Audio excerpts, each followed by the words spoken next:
Tito, ¿por qué no nos contás un poquito acerca de estas notas sobre la formación docente? Sí, bueno, la verdad que estas notas tienen que ver con un poco con recuperar parte de esta historia que nos interesa actualmente.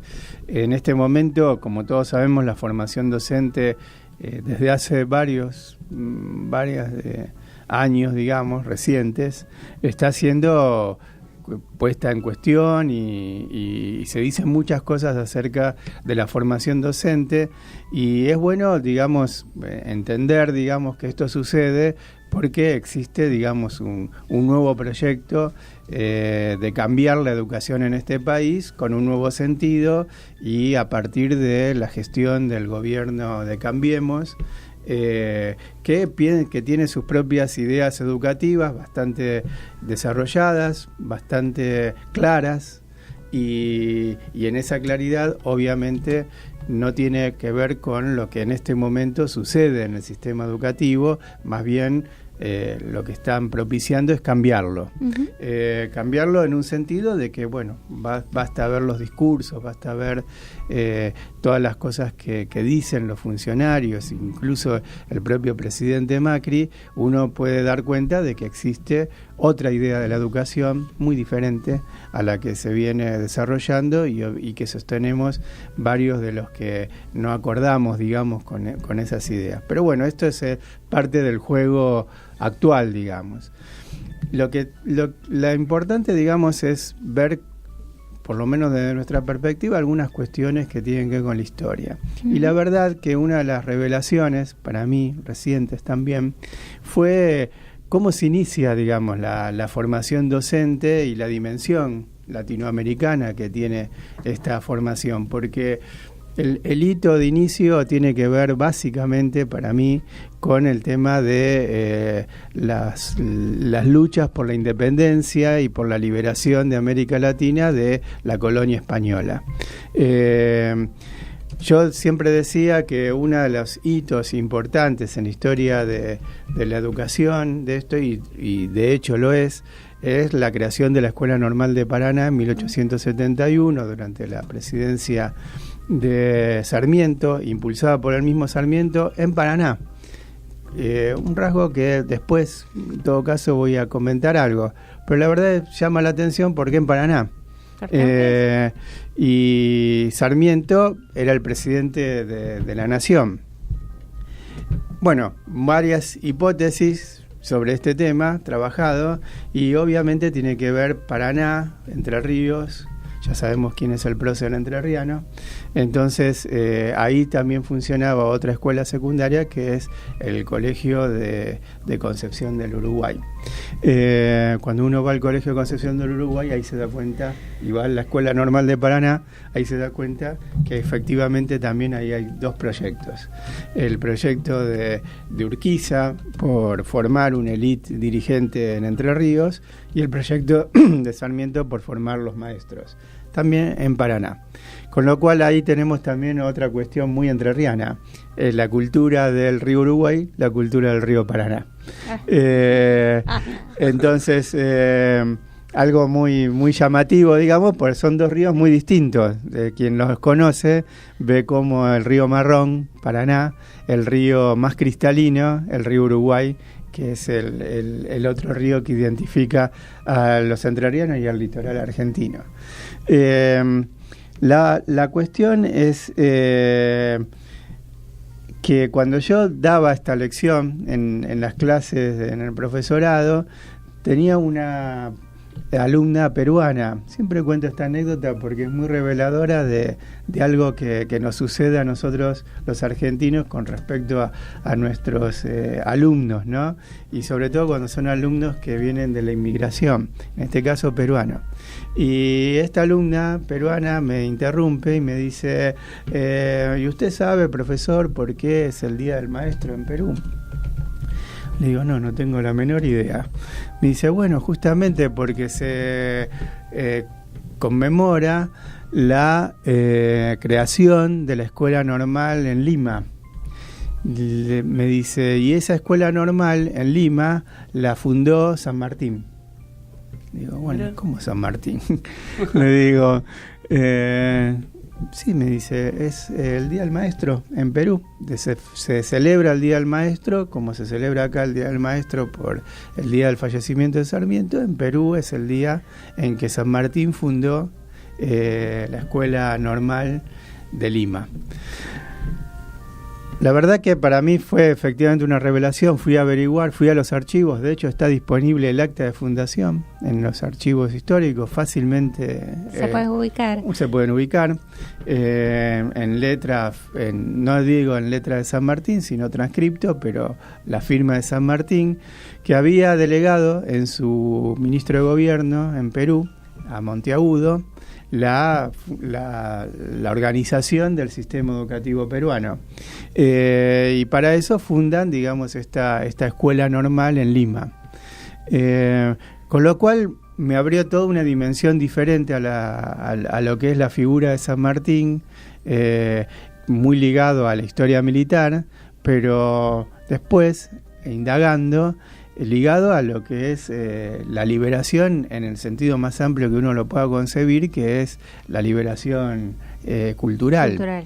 Y para eso tenía muy claro que había que fundar escuelas. De hecho lo hace cuando fue gobernador en Mendoza, y eso se lo delega al quien lo sucedió, que fue Godoy Cruz, y en Lima, a partir de esta idea de fundar su escuela, fundar la escuela normal y delegarle a Monteagudo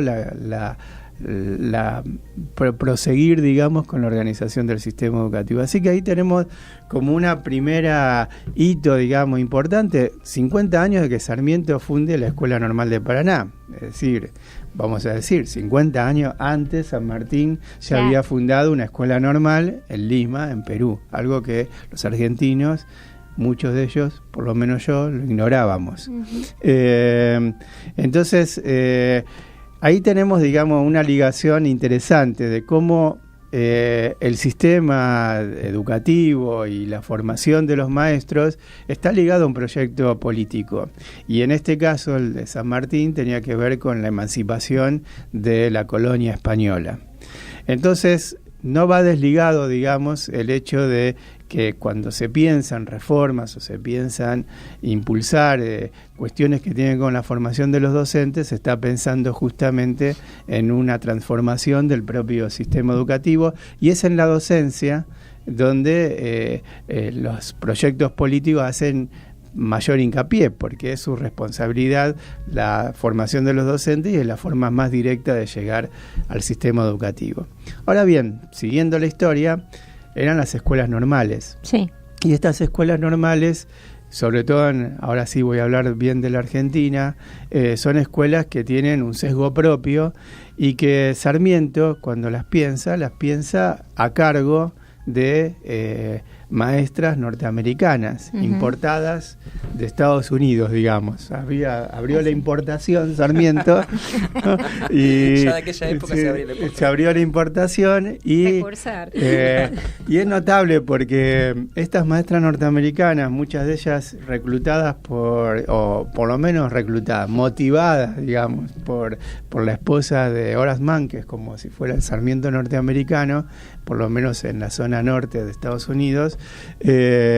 Mary Mann, que era su esposa, era la que mantenía un contacto con Sarmiento, y a partir de su acción iban como entusiasmando y motivando a colegas norteamericanas para que vengan a hacer educación en Argentina.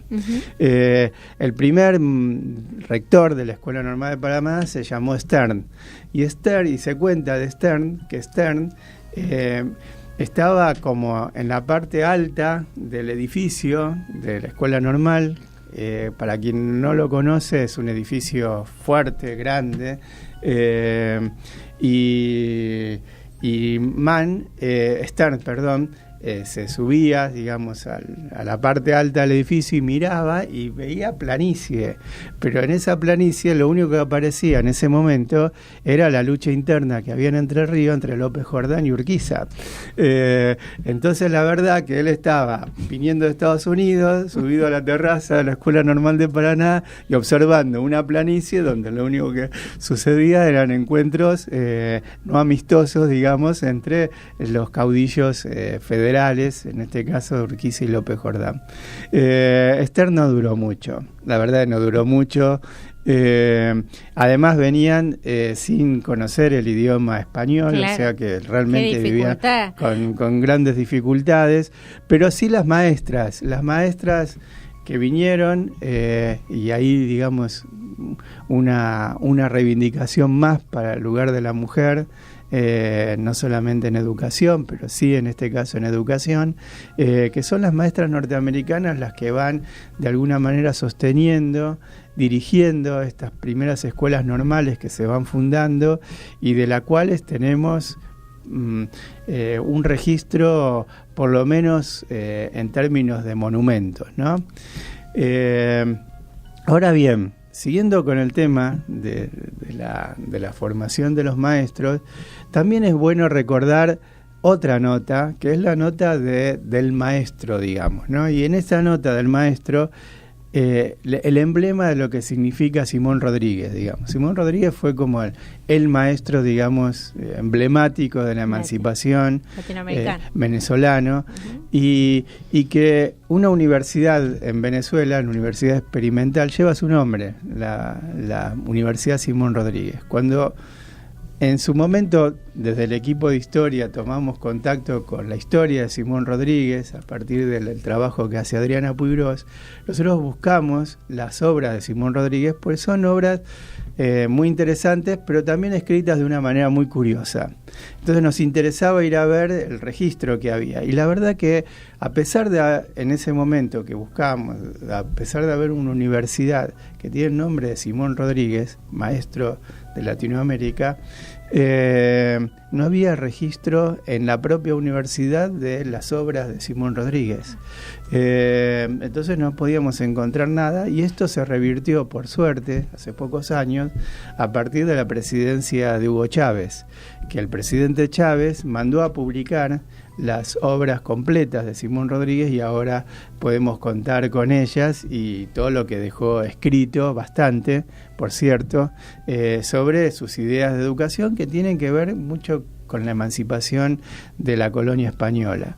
Entonces, la verdad que ahí hay otro rasgo, digamos, que se asocia a la acción de San Martín, en términos de poner a la educación en ese lugar, de poder como generar una identidad propia y una identidad diferenciada, emancipada del poder colonial español en ese momento, y que, bueno, ese es el lugar que estaba asignado a los maestros como continuadores de esa idea de emancipación en el plano cultural, que yo me animo a decir es el plano más profundo en donde uno puede lograr, digamos, ese espacio de emancipación. Por eso, digamos, cuando aparecen proyectos de reformas, proyectos de modificación de la formación docente, no hay nunca que dejar de mirar que esos proyectos están ligados a proyectos políticos, y que, recuperando estas historias, muchos de ellos tienen, los docentes por lo menos, tienen una asignada, una misión que tiene que ver con su lugar dentro de la política, y que en estos casos que estoy mencionando tienen que ver con la emancipación, en el caso de Simón Rodríguez, en el caso de San Martín, o con el desarrollo del país, un desarrollo que Sarmiento veía hacia adelante.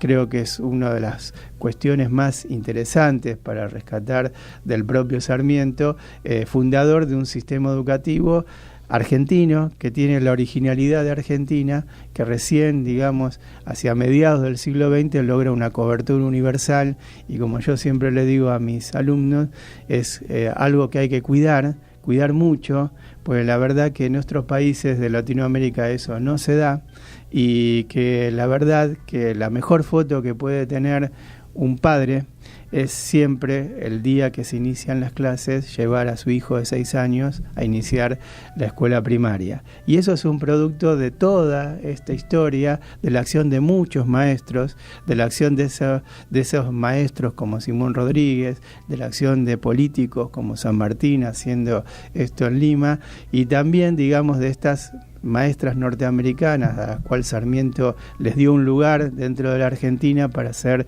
la educación, para difundirla, que ellas la sostuvieron, y que resulta en esta cuestión cultural de identidad argentina de tener esa foto, primer día de clase, primer grado, hijo de la mano de los padres, del padre, de la madre, sin que nadie lo obligue. O sea, como algo, como un rasgo que está incorporado dentro de la cultura argentina. Gracias, Tito Marengo, por estos comentarios que estás haciendo. La verdad que es muy necesario, creo que en este programa tengamos estas columnas sobre historia de la educación y que nos ilustran a todos, ¿no? Los que pasamos por el profesorado, estudiamos en el profesorado o en las universidades, hemos tenido esta asignatura en reiteradas oportunidades y sin embargo es necesario refrescar estas memorias, ¿no? Totalmente, ¿no? Y actualizarlas porque uno las relee siempre en términos de lo que está pasando en el presente y tienen estrecha vinculación porque son historias relativamente recientes, uh-huh. ¿no? La historia de nuestro país, la historia de América Latina, si bien tiene otros antecedentes, es una historia reciente que tiene otra lógica dentro de lo que es la historia europea o otras culturas milenarias. Bueno, está bueno traerlos acá a Sintonía Educar. Gracias, Tito Marengo.